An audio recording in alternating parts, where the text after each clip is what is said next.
네, 하나님의 말씀은 베드로전서 3장입니다. 1절부터 7절까지 함께 보겠습니다. 한 절씩 교독합니다. 아내들아, 이와 같이 자기 남편에게 순종하라. 이는 혹 말씀을 순종하지 않는 자라도 말로 말미암지 않고 그 아내의 행실로 말미암아 구원을 받게 하려 함이니, 너희의 두려워하며 정결한 행실을 봄이라. 너희의 단장은 머리를 꾸미고 금을 차고 아름다운 옷을 입는 외모로 하지 말고 오인 마음 사람을 온유하고 안정하여 심령에 속지 아니할 것을 하라.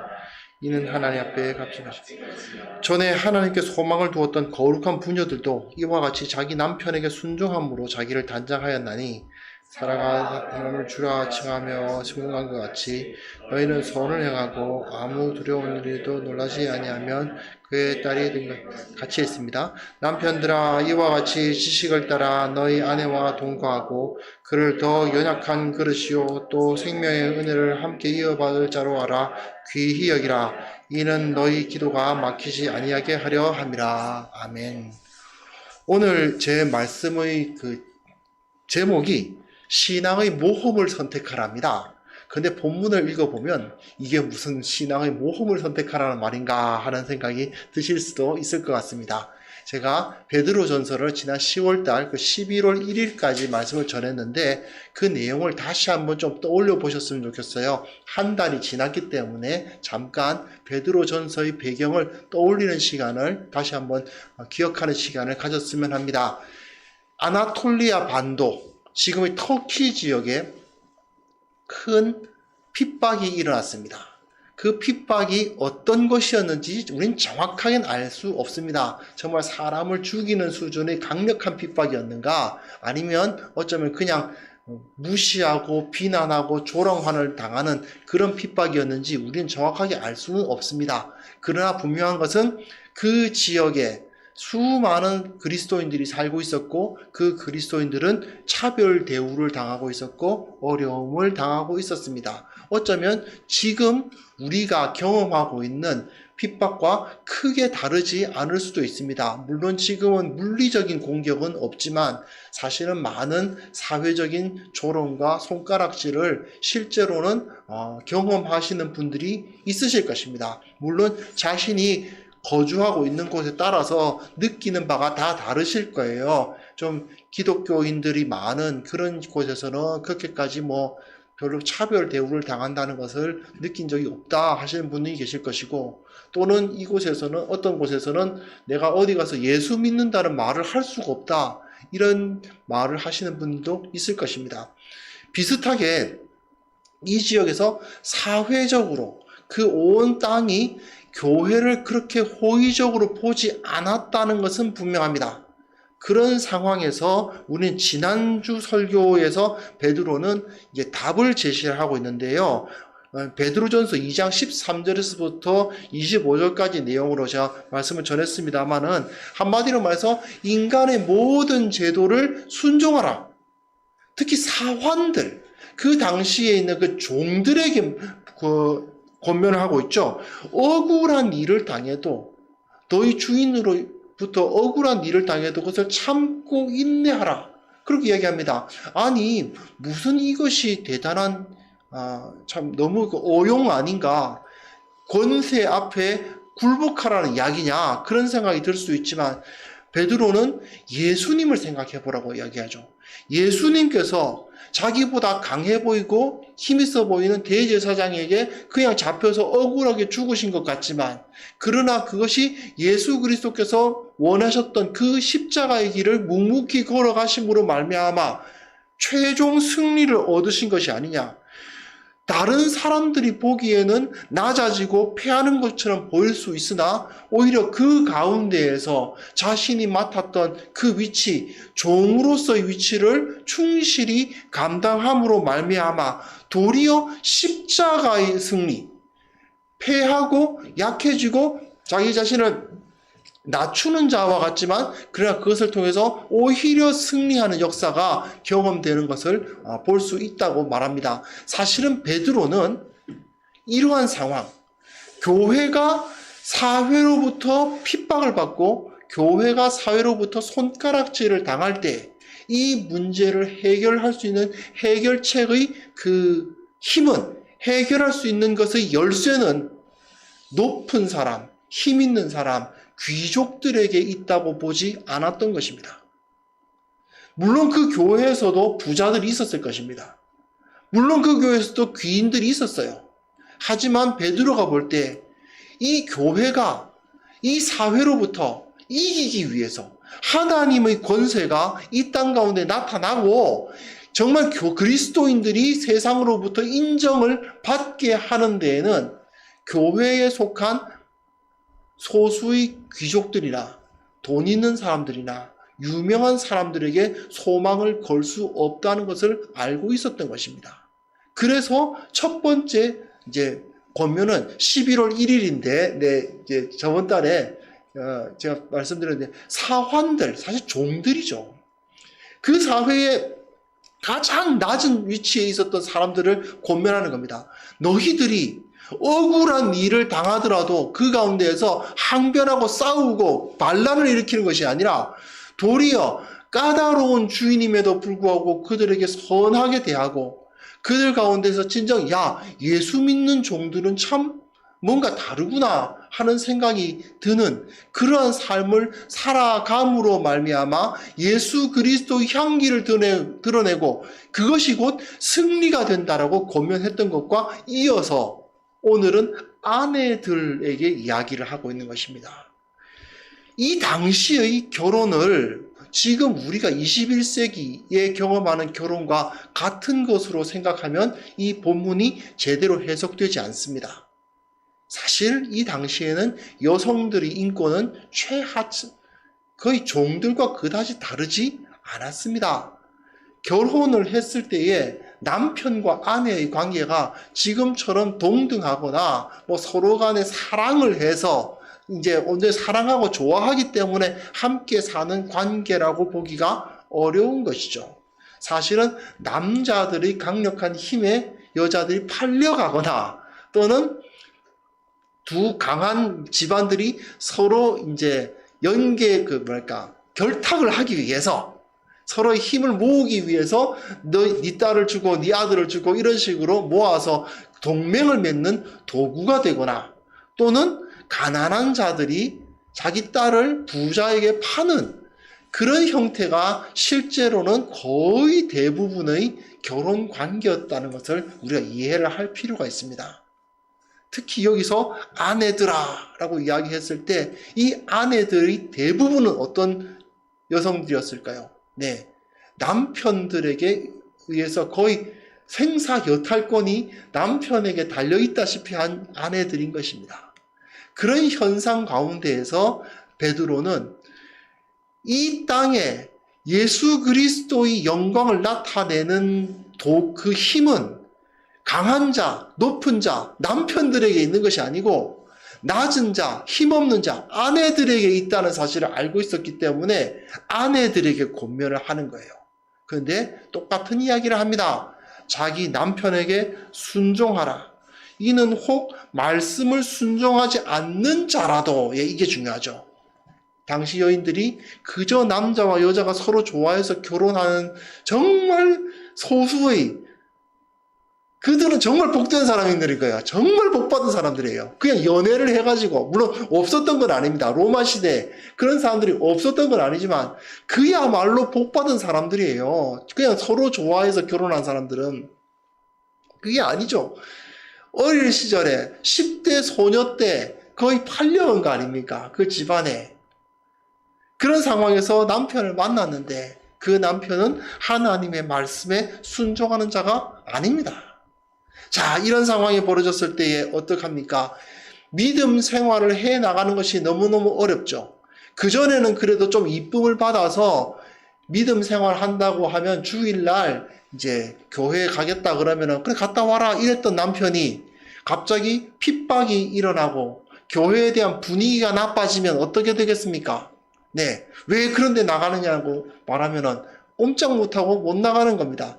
나가는 것뿐입니까? 예수 믿는 것들은 다 저래. 이런 식의 이야기를 듣는 것도 비일비재했겠죠. 실제로는 이 땅에서도 솔직히 선교 초기에 수많은 그리스도인 여성들, 한국인 그리스도인 여성들이 당했던 일이기도 합니다. 그렇지 않습니까? 지금도 마찬가지지만 교회는 여성 비율이 더 높고요. 믿지 않는 남편과 살아가는 그 여성도들이 많이 있었죠. 그 여성도들이 얼마나 많이 피해를 입고 얼마나 많이 인격 모독을, 신앙 때문에 인격 모독을 당했던 그 역사가 지금 이 땅에도 얼마든지 있는 겁니다. 하지만 생각해 보십시오. 솔직히 말씀드리면 이 땅의 한국 교회는 목사들이 만든 게 아니에요. 그 여인들, 그 여성도들이 만든 겁니다.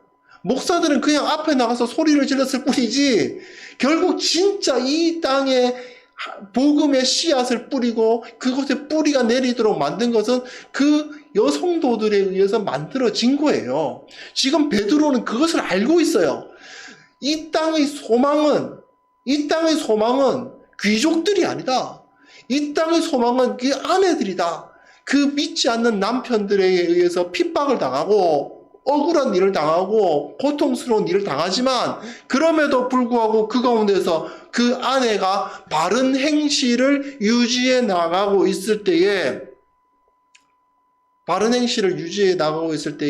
그것을 통해서 은혜를 받게 되는, 믿지 않던 남편이 은혜를 받아서 예수 그리스도에 대해서 다른 생각을 갖게 되고 믿음을 갖게 되고 교회에 나가게 되고 예수님을 영접하게 되는 그런 은혜가 그 가운데 임했던 역사가 여기서도 나타나고 있는 것입니다. 그런데 여기서 베드로는 이 여인들에게 권면을 합니다. 자, 그랬을 때 이 여인들이 어떻게 하면은 이 땅 가운데 그 핍박이 있는 그 사회 가운데 예수 그리스도의 향기를 드러낼 수 있겠는가 생각해 보니까 여자들이 모험을 감행해야 돼요.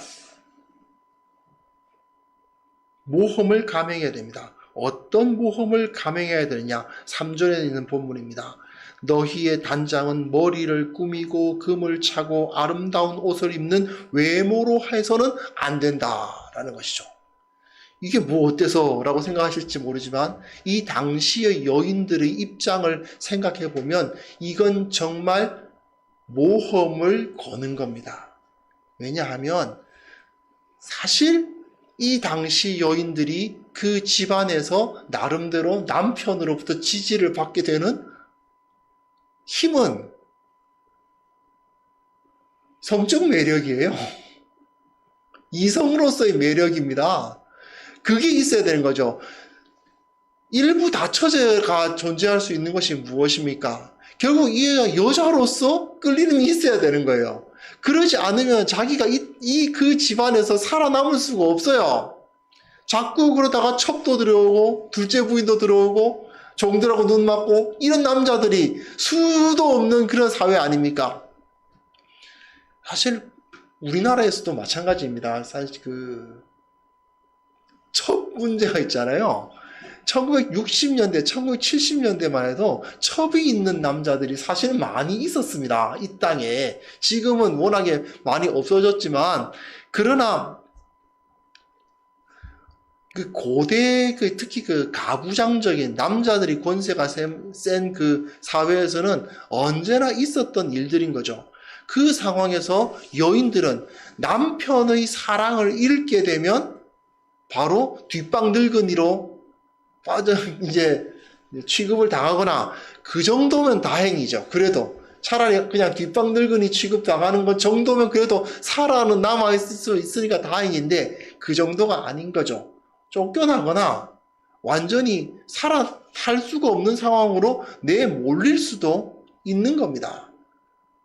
그러니 어떡합니까? 여인들은요, 그야말로 필사적으로 자기 외모를 꾸미는 거예요.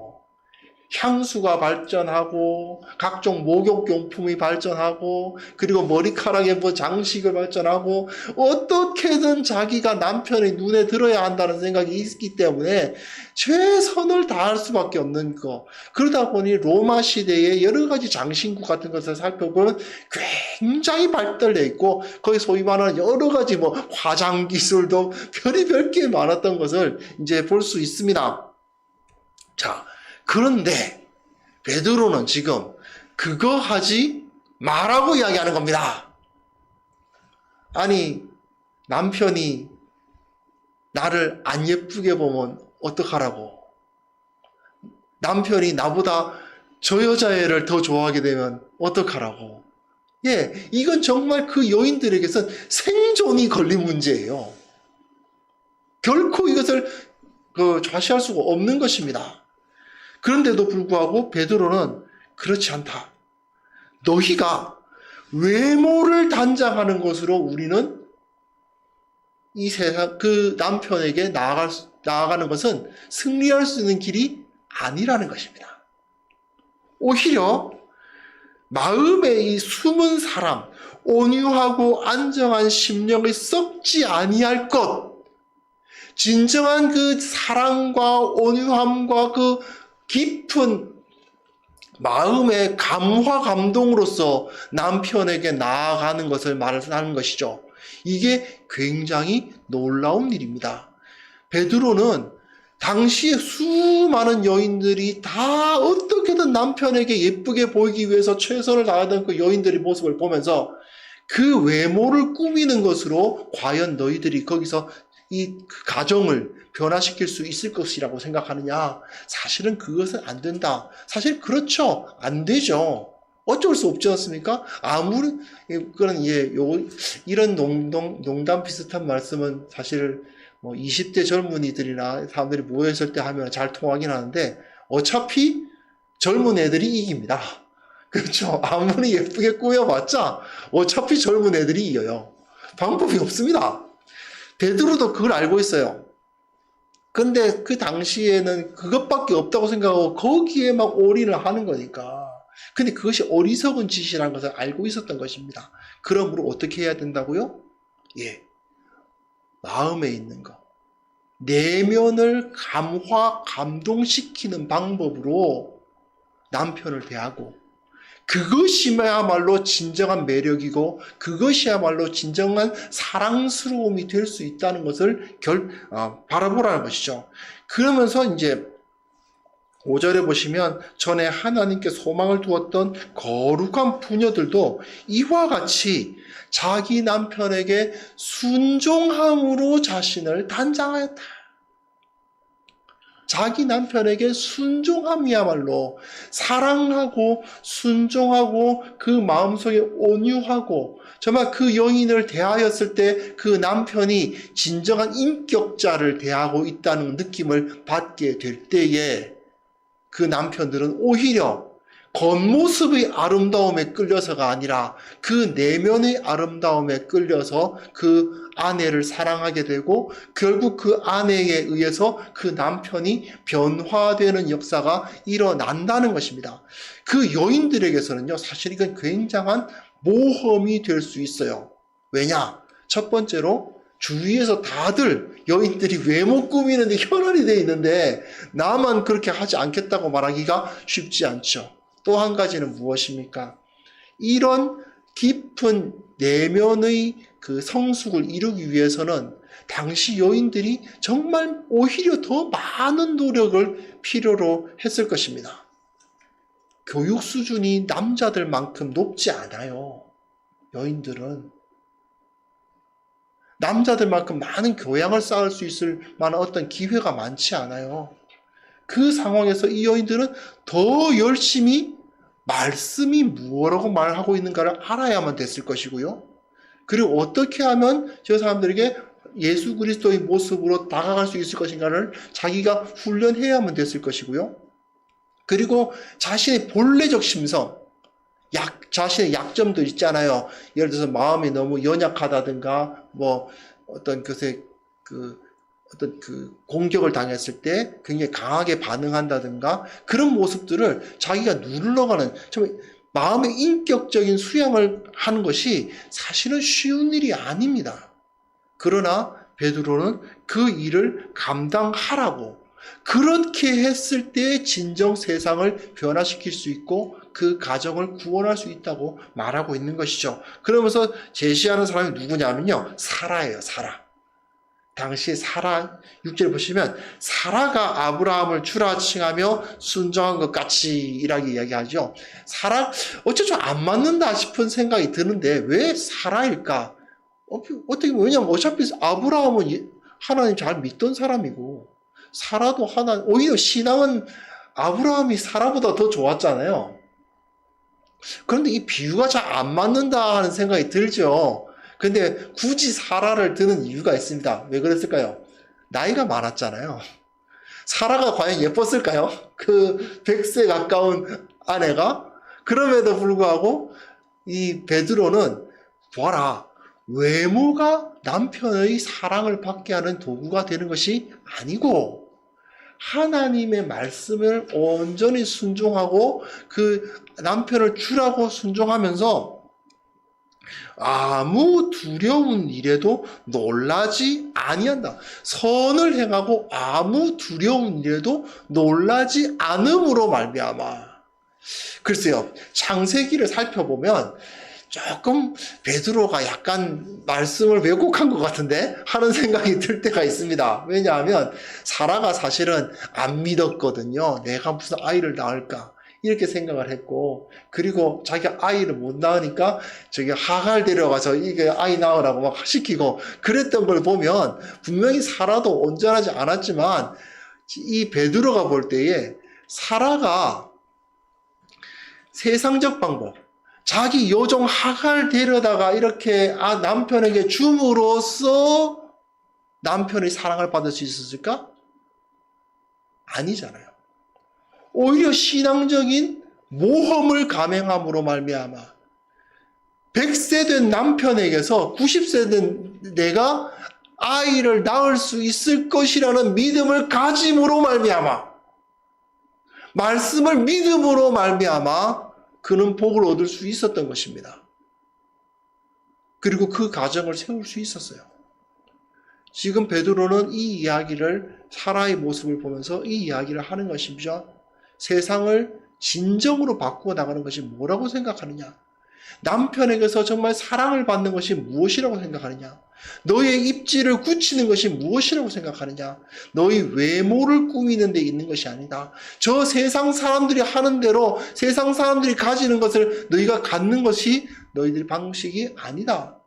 예수 그리스도의 모습을 닮아가고 너희 내면을 깎아 다듬고 그리고 세상에 어떠한 공격이 들어온다 하더라도 두려워하지 아니하고 하나님을 믿고 의지하면 그것이야말로 우리가 이 세상을 이겨나가는 방법이 된다라고 이야기를 하는 것이죠.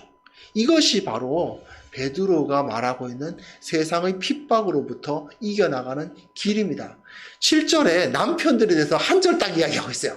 왜 그러겠습니까? 별로 기대가 없어요. 남편들에 대해서는. 남자들은 이미 어느 정도 위치를 가지고 있는 사람들입니다. 세상을 변화시키는 데 있어서 남편이 중요한 게 아니고 아내가 중요하고 주인들이 중요한 게 아니고 종들이 중요해요. 그들이 세상을 변화시킬 수 있다고 이 사람은 보고 있기 때문입니다. 그러면서도 남편들에게 이야기를 하죠. 무엇이 진짜 맞는가로 생각하느냐 하면서 좀 위협을 가하고 있습니다. 남편들에겐. 어떤 위협이냐면 이와 같이 지식을 따라 너희 아내와 동거하고 이렇게 이야기를 해요. 지식을 따르라는 말은 성경 말씀을 따르라는 얘기입니다. 성경 말씀에 의하면 창세기에 의하면 남녀는 동등해요. 로마 시대에는 남녀는 절대로 동등하지 않았습니다. 그 누구도 남녀가 동등하다고 생각하는 사람들이 없어요.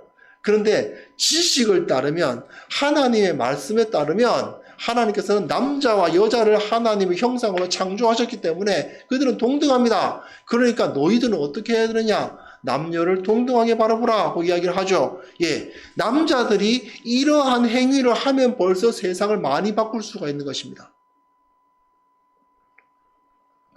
그를 더 연약한 그릇이요 또 생명의 은혜를 함께 이어받을 자로 알아 귀히 여기라. 연약한 그릇이라는 것은 가치가 없다는 뜻이 아니죠. 오히려 귀중하다는 것입니다. 이거 혹시나 깨질세마라 왜 그 고려 청자 다루듯이 이렇게 다루라는 얘기입니다. 그래서 그 귀한 그릇 하나 다루듯이 조심조심 다루고 그들이 오히려 보배라는 생각을 가지고 살라는 얘기죠. 그렇게 했을 때 이게 하나의 위협인데요. 이는 너희 기도가 막히지 아니하게 하려 함이라.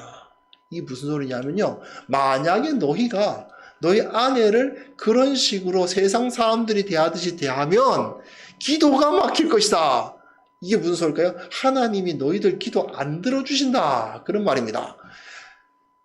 이 사회, 이것은 아내들이 불신 남편들과 많이 살아가고 있는 상황인데, 그래도 남편들이, 그래도 믿는 남편들이 있잖아요. 남자들에게 이야기하는 거예요. 그 아내들에게는 이렇게 대해야 한다. 그러면서 세상을 바꾸어 나가는 것. 그 가정을 어떻게 바꾸어 나가는 것에 대해서 언급을 하는 거죠. 하지만 베드로는 여기서 모든 그 대부분의 힘을 아내들에게 두고 있는 이유가 무엇이겠어요? 약자, 부족한 자, 연약한 자들에 의해서 세상이 변화되고 예수 그리스도께서 가장 낮은 자로서 가장 약한 자로서 오셨다는 것을 이제 오심으로 인해서 세상을 구원하셨다는 것을 알기 때문이죠. 그리고 사실 7절에 있는 남편들에게선 그러나 중요한 것은 무엇이냐? 그렇다고 해서 아내들이 이런 대우를 받아도 된다고 생각해서는 안 된다는 것을 여기서 보여주기 위해서 실절을 제시하면서 이 아내들이 얼마나 귀하고 소중한 사람들인가를 너희가 깨달아야 한다라고 말하면서 이걸 통해서 세상을 변화시켜 나가라고 강조하고 있는 것입니다. 따지고 보면 지난 11월 1일날 말씀 전한 것이나 오늘 말씀이나 대단한 것이 아닙니다. 그렇지 않습니까? 그냥 평범해요. 평범한 사환들, 종들이 어떻게 행동하느냐? 그냥 선한 종들이에요. 주인 말 잘 듣는 종으로서 살아라는 얘기 아닙니까? 아내들, 그냥 마음이 온유하고 착한 아내가 되는 거예요. 어떻게 보면 그렇게 달라 보이지 않습니다. 하지만 가만히 생각해 보면 이 세상의 풍조와 세상이 말하고 있는 가치관과 전혀 다른 그런 다른 것을 선택하는 모험을 감행하는 것이죠. 종들의 입장에서는 어떻습니까? 주인한테 앞에서는 말 잘 듣는 척하면서 뒤에서는 어떻게 하는 것이 종들입니까? 시키지 않은 일은 안 하는 게 종입니다. 아내는 어떻습니까? 어떻게든 남편을 호려보려고 그냥 자기 외모로 어떻게든 해보려고 했던 그 당시 아내들이 그것이 바로 아내들이었어요. 그런데 그것과 전혀 다른 길을 선택하는 모험. 정말 옳은 것, 가장 이상적인 것. 그 말은 맞지만 너무 이상적이지 않아? 그게 맞는 말인 것 같지만 그건 거의 저기 부처님 말씀, 예수님 말씀이지 우리와 같은 평범한 사람들이 선택할 수 있는 길은 아니지 않아? 하는 생각이 드는 그 길을 선택하는 것이 바로 그리스도인들의 삶이라는 것입니다. 맞는 말 하는 것 같지만 난 그렇게 못 살아 하는 생각이 들 때가 많이 있죠. 목사님이 하시는 말씀이 맞기는 한데요. 목사님이 참 사회생활 안 해보셔서 그런 것 같은데 실제로 살면 그렇게 녹록하지 않습니다 하는 이야기들 하시는 분들이 많은 것은 사실입니다. 현실적으로 우리가 그렇게 살아가는 것이 너무나도 어렵다라고 말하는 경우가 많습니다. 아무리 내가 외모를 꾸미는 것이 아니라 내 내면을 단련한다 하더라도 저 눈앞에서 저 젊은 것이 남편 앞에 왔다 갔다 하고 있는 걸 보니까 부하가 치미는데 어떻게 이걸 내가 막을 수 있으려? 그런 문제들이 사실은 그 당시에 있죠. 로마 시대라든지 아니면 로마 시대가 아니고 중세 시대 어쨌든 그 가부장적 사회를 그 배경으로 하고 있는 영화 같은 데 한번 보세요. 여자들이 대부분 그런 일들이 어떤 갈등, 왕가의 여인들이 뒤에서 별의별 무슨 그 암투를 벌이는 거 다 그것 때문에 생기는 일들이잖아요. 그런데 그러한 상황에서 사실 그들의 입장이 되면 그렇게 안 할 수 없을 것 같지만 그러나 그 상황에서 옳은 길을 선택하는 것. 그 상황에서 진정한 바른 길을 선택하는 것. 남들은 다 쪽집게 가해를 받고 있는 상황에서 나는 그 원리가 무엇인지를 파악해가는 거. 예, 이거 이렇게 비교하면 좀 나은가요?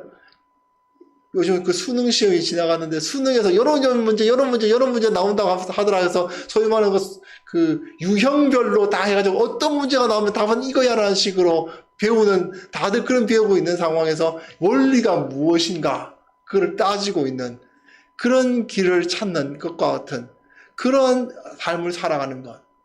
어떻게 보면 바보스럽고, 어떻게 보면 무모하고, 어떻게 보면 비효율적인 것처럼 느껴질 것입니다. 하지만 그것이야말로 우리가 이 세상 가운데 예수 그리스도의 향기를 드러내는 가장 확실한 길인 것입니다. 세상 사람들이 세상적인 것을 얻기 위해서, 세상 사람들이 세상에서 승리하고 형통하기 위해서 사용하는 그 방법이 정말 하나님께서 우리에게 원하시던 우리를 부르실 때의 그 모습인지를 한번 생각해 볼 수 있었으면 좋겠습니다. 수많은 사람들이 어리석고 썩을 것들, 잠깐 있다 사라질 것들을 추구하면서 살아가고 있을 때에 우리는 영원한 것들을 바라보는 그 신앙의 결단, 그 신앙의 모험을 우리는 시작할 때입니다. 그렇게 했을 때 효과가 없을 것 같지만요, 그렇지 않습니다. 인간의 눈에는 당장 효과가 없어 보일지 모르지만 그것이 켜켜이 쌓였을 때 그것의 힘은 생각보다 강력하고요, 그 효과는 생각보다 빨리 나타납니다. 이 사실을 우리가 확신할 수 있었으면 좋겠습니다. 그리스도인으로서 살아가는 것이 가끔 어렵고 힘들 때가 있습니다. 지금 처하시는 환경에 따라 나는 신앙적으로 그렇게 어렵지는 않아요 라고 하시는 분도 있으실 것이고, 나는 어디 가서 나 예수 믿는다는 소리를 말을 못 꺼내겠어요 하시는 분도 있으실 것입니다. 각자 처한 자리가 다 다르고 그 은사에 따라서 주님께서 보내신 자리가 다를 것입니다. 그러나 중요한 것, 내가 좀 힘든 상황에 있든지 또는 좀 편한 상황에 있든지 간에 나는 가장 소중한 것, 영원한 것, 겉모습을 꾸미는 것이 아니라 나의 내면의 깊은 그 인격, 모든 사람들을 감당할 수 있는 진리로 말미암은 성품으로 세상 가운데 나아가는 그러한 선택을 우리가 할 수 있었으면 좋겠습니다. 믿음의 선택. 사람들 앞에 정말 존경받을 수 있는 사람들이 되겠다. 어떻게 해요? 세상 방식이 아니죠. 세상 사람들은 돈 많으면 존경하고 힘 있으면 존경할지 모르지만 존경하는 것 같지만 앞에서만 존경하는 척합니다. 뒤에서는 다 욕하죠. 그러나 그게 아닙니다. 우리는 정말 그들의 마음으로부터 존경을 받을 수 있을 정도의 그런 모습으로 나 자신을 단련해 나가고 나 자신을 변화시켜 나가는 그 길을 걸어가야 됩니다. 생각보다 훨씬 더 효과가 있을 것이고 생각보다 그 효과는 빨리 나타날 것이며 우리가 그 모험을 감당할 때에 그 모험은 생각보다 그렇게 위험하지 않을 것입니다. 이것을 확신하면서 우리의 믿음을 바로 세워나갔으면 좋겠습니다. 눈앞에 어떤 어려움이 있든지 간에 주님께서 우리에게 요구하시는 바는 무엇인지를 생각하시고 진정 나의 내면을 먼저 바로 세우고 그리스도인답게 살아가기를 선택하고 그리고 그 가운데서 올바른 길이 무엇인지를 먼저 보일 수 있는 그런 모습으로 우리가 살아갈 수 있기를 간절히 소망합니다. 기도하겠습니다. 하나님 아버지께서 우리를 너무나도 사랑하시고 아버지께서 우리를 참 예수 그리스도의 십자가로 말미암아 구원하셨다는 사실을 다시 한번 기억하게 하여 주옵소서. 세상 사람들이 우리를 비난하고 조롱하고 비웃는 상황에 있다 하더라도 주님께서 가셨던 그 길을 걸어가는 자들이 되게 하여 주시고 무엇이 옳고 무엇이 그른가를 분명히 알아 온전한 길, 분명한 길, 그리고 주님 닮는 길을 선택하게 하여 주옵소서. 우리의 내면을 먼저 바로 세우고 우리가 진정 영원한 것을 추구하는 모습을 이 세상 가운데 보여갈 때 세상이 결국 우리들을 인정하고 우리들을 높이고 우리들을 존경하게 되는, 교회를 높이고 인정하게 되는 역사가 일어날 것을 믿습니다. 주님께서 역사하시고 먼저 우리의 마음을 붙들어서 다른 세상적인 유혹에 흔들리지 않도록 주님께서 함께하여 주옵소서. 주님께서 우리와 함께 하실 것을 믿사오며 예수님의 이름으로